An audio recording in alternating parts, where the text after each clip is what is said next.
sejak pemerintahan Jokowi ini adalah petanya yang salah. Jadi map yang ditaruh di atas mejanya Jokowi ini salah. Peta ini diajukan oleh para Taipan, ya. Mereka memberi gambaran situasi, ya kan? Para Taipan ini, seluruh Taipan Indonesia yang berdiri di belakang Jokowi ini adalah Taipan binaan Amerika. Seluruhnya. Siapa yang bukan binaan Amerika di antara Taipan-Taipan sekeliling Jokowi ini? Mereka ini senantiasa mau ngebergen terhadap apapun perkembangan situasi internasional. Cina masuk, kalau bilang sama Cina, kalau lu nggak sama gua, gue bikin kacau. Amerika masuk, kalau lu nggak sama gua, gue bikin kacau. Dia bikin kacau di sini. Taipan-Taipan ini kerjaan bikin kacau. Dia mengacaukan keadaan supaya siapapun rejim berkuasa tetap bersandar sama dia. Nah, jilalah para Taipan ini sedang menghadapi masalah keuangan yang rumit. Maka tadi adalah penjarahan uang-uang jam sostek, BPJS, apa dijarah semua sama mereka nih. Taspen, jam Askes, Asabri diambil semua mereka. Mereka berusaha, mereka memakai semua sumber daya ekonomi nih. Yang tadi dibilang Bang Ihsan, sebetulnya mereka kaya itu dari BUMN-BUMN ini. TPPI aja udah jadi sampah, udah jadi bangkai, dibeli lagi yang Pertamina. Siapa yang lakukan? Bisa sampai begitu mereka sekarang ini. Nah, Taipan yang menyerahkan map kepada Jokowi karena mapnya salah, maka kelirulah semua langkah presiden ini. Ya kan? Sementara di bagian lain ada perubahan dunia yang bergerak lurus, nggak mau kompromi. Ya kan? Seluruh baper-baper lama, Taipan-Taipan kotor, penyimpan uang kotor ini semua ini hendak disingkirkan di dalam tatanan ekonomi global sekarang. Karena ekonomi dunia menghadapi keadaan unbalance. Uang kotor itu sudah terlalu mendominasi dunia. Maka tahun 2015 Sri Mulyani itu menulis artikel judulnya Dirty Money and Development. Uang kotor dan pembangunan katanya. Jadi menteri dia. Kenapa dia menulis begitu? Kenapa beraninya seorang yang kemudian menjadi menteri, mantan Bank Dunia, Direktur Bank Dunia, menulis uang kotor dan pembangunan? Uang kotor itu apa? Uang hasil drug, prostitusi, money laundry, kejahatan keuangan, macam-macam. Perdagangan senjata, itu kriminal semua. Narkoba mau dibawa oleh dia menjadi modal pembangunan untuk mengatasi kemiskinan. Baca, tulis saja, itu ada artikelnya Bu di media internasional, judulnya Sri Mulyani Dirty Money and Development, uang kotor dan pembangunan. Pada uang kotor dan pembangunan, itulah proposal Taipan ini ternyata.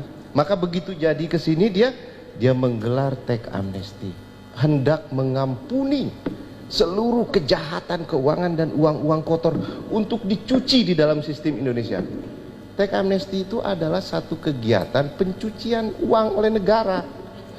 Karena dia tidak mau tahu lagi asal usul uang dicuci oleh negara, jadi legal, masukin KPP, bayar denda ke APBN, uangnya dikembalikan ke pemiliknya.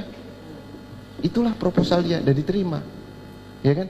Tapi ternyata yang nggak ditolak oleh internasional, nggak mau uang masuk, katanya janji 10.000 triliun masuk, nggak mau, karena uang ini sedang dihadapkan oleh gerak lurus perubahan, namanya transparansi, ICT, Automatic Exchange Information, dan satu lagi adanya mekanisme pertukaran informasi keuangan yang didasarkan pada pemidanaan kasus kejahatan keuangan seluruh dunia sekarang sedang berlangsung, namanya MLA, Mutual Legal Assistance.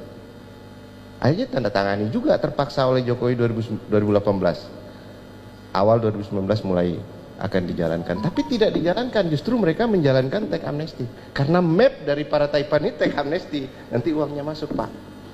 Sekarang map lagi ditambah lagi, Omnibus Law, map baru lagi tawarin, padahal udah dikasih tahu bukan begini caranya jalankan MLA, sita semua uang itu, kan tinggal dikasih datanya Mas Wis, sudah ditandatangani lagi. Apa yang ditandatangani Jokowi kalau bukan tentang data-data itu, pertukaran itu yang ditandatangani Menkumham, pertukaran informasi berbasis informasi kejahatan keuangan berbasis pemidanaan kasus kejahatan keuangan.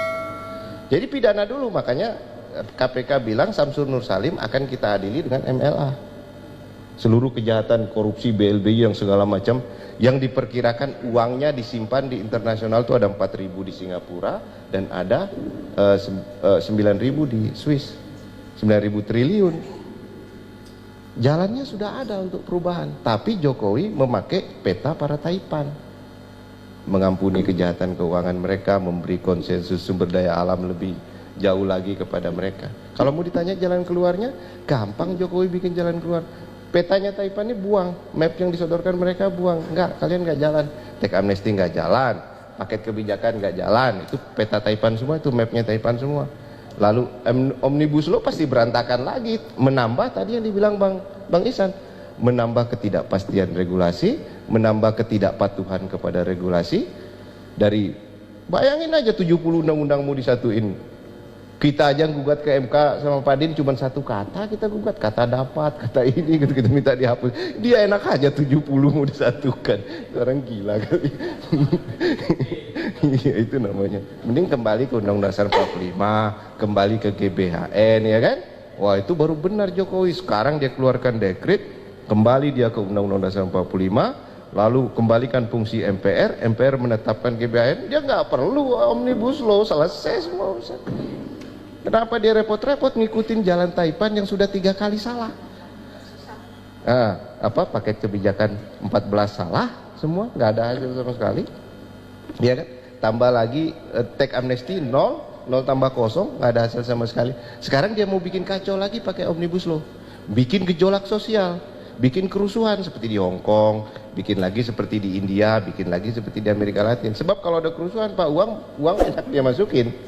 Dia bisa bikin kacau, dia bikin kerusuhan lalu masukin uang dia. Jadi hati-hati dengan skenario kerusuhan. Itu proposalnya Taipan. Bagi saya Jokowi perlu untuk berpikir sehat, ya. Buang semua peta-peta para Taipan ini, map-map yang disodorkan mereka ini semua penipuan. Yang perlu dia lakukan sekarang adalah membenahi jalannya negara, bukan omnibus law tapi kembali ke Undang-Undang Dasar 45. Kembalikan fungsi MPR, tetapkan GBHN, udah selesai semua. Urusan kekacauan konstitusi bisa ditata kembali lewat jalur itu. Saya kira itu jalan keluarnya. Masalah orang, udahlah nanti orang lahir sendiri. Yang berani-berani akan muncul. Yang jagoan-jagoan akan muncul sendiri. Nggak usah kita cari-cari orangnya. Bagaimana Bang? Makasih. Yang menderita ini para Taipan. Mereka ini tersandra, benar-benar tersandra. Mereka nggak bisa bergerak sekarang. Maju kena, mundur kena. Oh, mereka paling sengsara, Bu. Orang punya duit akan kehilangan duit paling besar, itu paling sengsara. Ya. Iya kan? Maka sekarang misalnya ada ini kejadian virus corona. Ini akan semakin menambah tekanan bagi mereka. Rakyat biasa-biasa aja.